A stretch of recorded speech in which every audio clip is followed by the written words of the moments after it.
Welcome to your latest deep dive.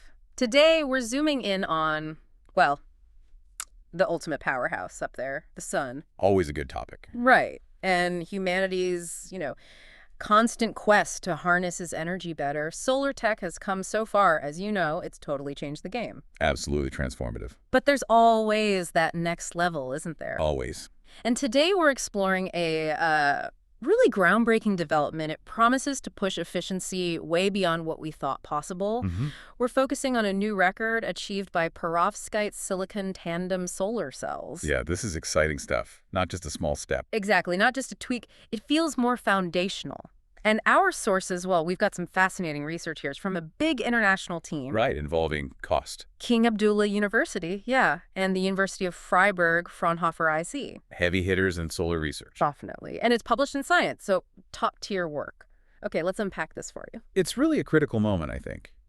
Because silicon solar cells, they've been revolutionary, no doubt about it. Totally. But they are kind of bumping up against their theoretical limit.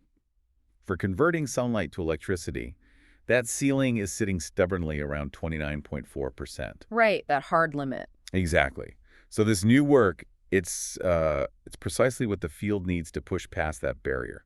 And these tandem cells are the key. Tandem cells, yeah. Stacking different materials to grab more of the sunlight. It's widely seen as the next sort of major leap for photovoltaics. Like you said, not just incremental. It changes how we think about efficiency potential from, a single panel. Absolutely. So our mission for you in this deep dive, let's really understand how these researchers got this remarkable 33.1% efficiency. Which is a huge jump. It is. And we'll look at the specific innovation, the trip that made it work, and crucially, what it all means for renewable energy for you down the road. Might be some aha moments here. Hopefully. Okay, so let's start with the state of play. Silicon cells, huge success, totally changed energy. No question. But like we said, hitting that limit, about 29.4% theoretically. Yep, the Shockley-Queisser limit for silicon. Right, so like a sprinter maxing out their speed, to get significantly more juice from the sun, we need a different approach. A new strategy. And that's where tandem cells come in. Yeah. Stacking two types, one on top of the other. Correct. Different materials absorb different parts of the light spectrum. And in this next-gen tech, this material called perovskite, that's the star player for the top layer, right? That's the focus, yes. Perovskite on top of silicon. And there's a very good reason for that combination. Okay, tell us why that specific pairing is so promising. Well, it's about complementarity. Yeah. Think of sunlight as like a rainbow of different energy levels, different colors. Okay. Perovskites are really good at absorbing and converting the high energy light in the blues and greens. Right.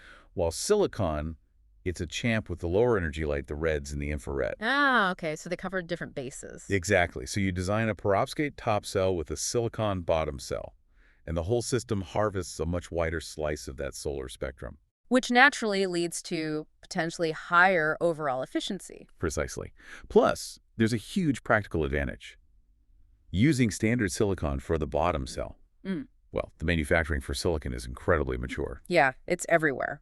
Well established. Right. Decades of optimization, huge factories. That's absolutely key if you want to get a new technology like this to scale up affordably. Makes sense. Leverage the existing infrastructure. But, okay, here's where it gets tricky, isn't it? Stacking them sounds great on paper, but actually doing it, especially for mass production, that's the hurdle. It is, especially with standard silicon cells. Because they aren't perfectly flat. Right, Yeah. You mentioned they're textured. Yes, deliberately textured with these large pyramidal structures, tiny microscopic pyramids all over the surface. Okay, visualize little pyramids. Why do they do that? It increases the surface area. More area means it traps more light, bounces it around internally, gives the silicon more chances to absorb it, boosts efficiency for the silicon cell itself. Clever trick for silicon. Very. But that texture, those little pyramids, that's the headache for putting the perovskite layer on top. Exactly. That's the crux of the problem they solved. Trying to deposit a very thin, very uniform, high-quality perovskite layer onto that bumpy surface is, well, it complicates the deposition, as the paper puts it. Okay. And more importantly, getting good passivation on that uneven interface. Yeah. That was the real sticking point. It hadn't really been done effectively before on this kind of textured silicon. Right. Remind us again, what exactly is passivation doing here? Okay, so passivation is basically a treatment to reduce energy losses that happen right at the surfaces and interfaces of the solar cell. Okay, smoothing things out. Kind of. Think of it like this. Any tiny defect or imperfection on the surface, or where two materials meet, can act like a trap. A trap for what? For the charge carriers, the little electrons that the sunlight knocks loose, the things that actually make the electricity. If they hit a trap, they can get stuck, recombine, and their energy is lost as heat instead of becoming current. Ah, okay. So you lose potential power. You lose efficiency. Passivation is like sealing off those traps. It neutralizes those defects chemically or electronically so the electrons can flow freely to the contacts and contribute to the power output. Got it. Like smoothing the highway for the electrons? That's a decent analogy, yeah. Mm. So doing that effectively on a surface that looks like a mountain range at the microscopic level, Mm-hmm. that was the challenge. And that's where Dr. Usama Iraji and the team made their breakthrough. They found the specific fix for this passivation puzzle. They did. And the key innovation, the sort of chemical secret sauce, was using, let me get this right, 1,4-diaminopropane dihydroiodide. That's the one. Often abbreviated as WDI. WDI. Yeah. Okay. They deposited this chemical onto the uneven perovskite surface. Correct. Applied right onto the perovskite that was sitting on top of the textured silicon. And that treatment was the game changer. It gave them excellent passivation, even on that rough surface. Exactly. It effectively neutralized those surface defects on the perovskite side of the junction. Leading to the record result, conversion efficiency up to 33.1%. Yep. And also a really high open circuit voltage, 2.01 volts. Which you mentioned is like the raw potential, right, before you draw a current. It's a key indicator of the quality of the cell and particularly the passivation. High voltage usually means low recombination losses. So a huge step up from silicon's limit. But why did this DAPDI work so well? What's happening chemically or physically? Okay, this is the really cool part, the sort of aha moment in the research. They found that passivation didn't just fix surface defects.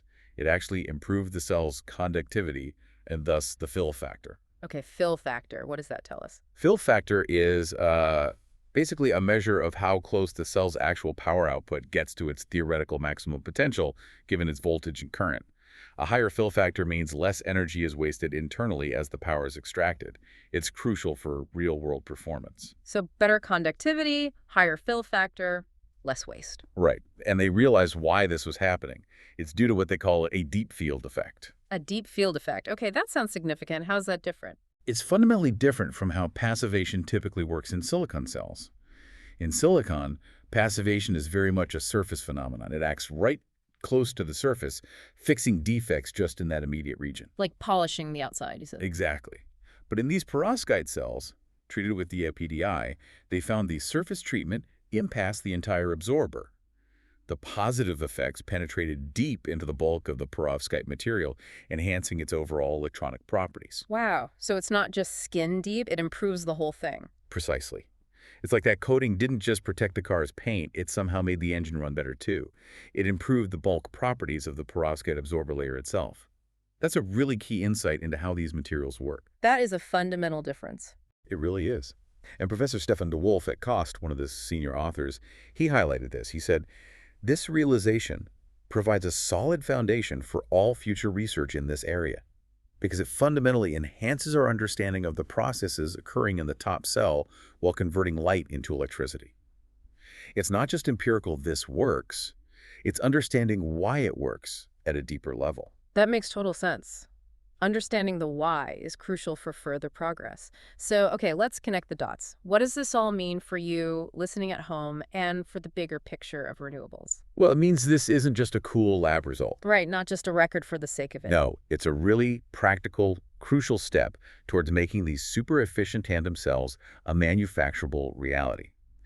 Professor Stefan Glunz over at Freiburg and Fraunhofer I really emphasized this. What did he say? He pointed out that surface passivation is not just a nice-to-have feature. It is an essential booster for their efficiency and stability. Stability is another big challenge for perovskites, so improving that is also key. Ah, good point. Efficiency and making them last. Exactly. And he drew that parallel to silicon, saying that for today's silicon solar cells, getting passivation right was absolutely critical for reaching high efficiencies in industrial production. History shows this step is vital for commercialization. So this breakthrough is essentially laying the groundwork for much more powerful solar tech. Absolutely. It brings these perovskite-silicon tandems significantly closer to large-scale industrial use. And the implications there. More power from the same area, potentially lower costs per watt eventually. Huge implications for clean energy goals, definitely.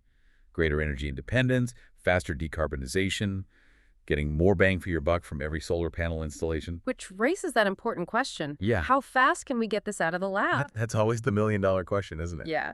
From this amazing result on a textured cell in the lab to panels rolling off a production line and onto your roof or into a solar farm. There are still hurdles, for sure. Long-term stability, scaling up a deposition processes consistently, cost, but solving this fundamental passivation issue on industry-relevant textured silicon, that removes a major roadblock. It makes that transition feel much more achievable now. Okay, so summing up our journey today, we went from silicon hitting its limits Around 29.4%, to the clever idea of stacking perovskites on top to capture more light, the tandem approach, facing the challenge of that rough, textured silicon surface. which complicated things. And then the breakthrough, using that specific DAPDI chemical treatment, Yep, the 1-phenol-3-diamidopropane dihydroiodide. which not only passivated the surface but had this unexpected deep field effect. Right, enhancing the bulk properties of the perovskite itself. That's the key scientific insight, I think. And that's what enabled this record 33.1% efficiency, pushing well beyond silicon sealing. It's a fantastic demonstration of how understanding the fundamental materials science unlocks performance gains. And what's really compelling, as you said, is the elegance. A chemical tweak solving a tricky structural problem, leading to this big leap in energy conversion. It really is. It's a testament to, persistent research, materials science, and also international collaboration, bringing different expertise together. These big challenges often need that kind of joint effort. They really do. So that brings us to a final thought for you, our listener, to chew on. Okay. Imagine a future powered by this next level of solar, where it's not just about dedicated solar farms, but potentially every surface roofs, building facades, maybe even vehicles becoming an even more potent power generator because of efficiencies like this. Denser power generation. Exactly. So what new possibilities really open up when solar becomes not just incrementally better, but significantly more powerful, potentially more adaptable, maybe more cost-effective for really deep integration into our cities, our lives? Yeah, how does that change urban design, energy grids, our whole relationship with energy? Right. This research, achieving over 33% on textured silicon, it pushes us much closer to that kind of future. It really invites you to think about those ripple effects across industries, communities, and our planet as we keep unlocking the sun's potential.